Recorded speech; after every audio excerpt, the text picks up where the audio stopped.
अब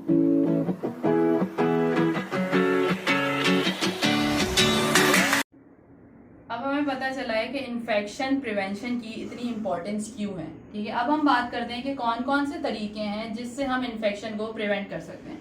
सबसे पहली चीज़ हमारे पास आती है हैंड वॉशिंग।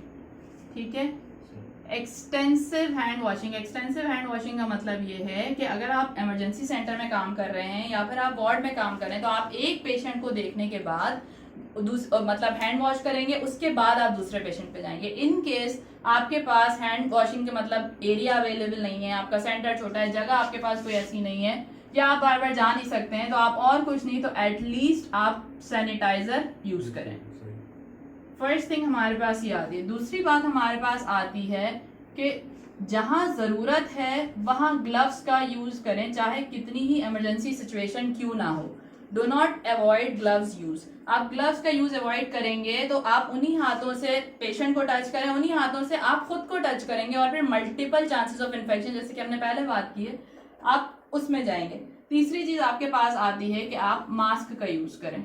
जहां जरूरत है वहां आप मास्क का यूज करें, क्योंकि हमारे पास जो ड्रॉपलेट इन्फेक्शन की जिसकी हम बात करते हैं कि एक इंसान को घर में नजला हुआ है तो जी पूरे घर को नजला हो रहा है, उसका मेन रीजन ये होता है कि वो एक ड्रॉपलेट इन्फेक्शन है, एयरबॉर्न इन्फेक्शन है, तो वो जो है स्प्रेड बड़ी जल्दी होता है। उसके बाद आपके पास एक चीज आती है कि पेशेंट आपके पास आ गया है, पेशेंट आपके पास एडमिट है, चाहे इमरजेंसी सेटिंग में चाहे वार्ड सेटिंग में, आप एक बात का ख्याल करें कि एक तो मैक्सिमम अटेंडेंट्स को अलाउ नहीं करें।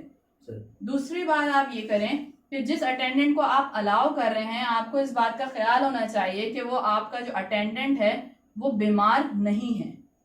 अगर आपको ऐसा लगता है कि आपके पेशेंट को किसी ने विजिट किया है, कोई विजिटर आया है उससे मिलने के लिए, तो ये आप कंपलसरी बनाएं अपने हॉस्पिटल के अंदर कि विजिटर पहले रिसेप्शन डेस्क से होके जाए या आपकी वार्ड की जो भी रिसेप्शन डेस्क है उससे होके जाए।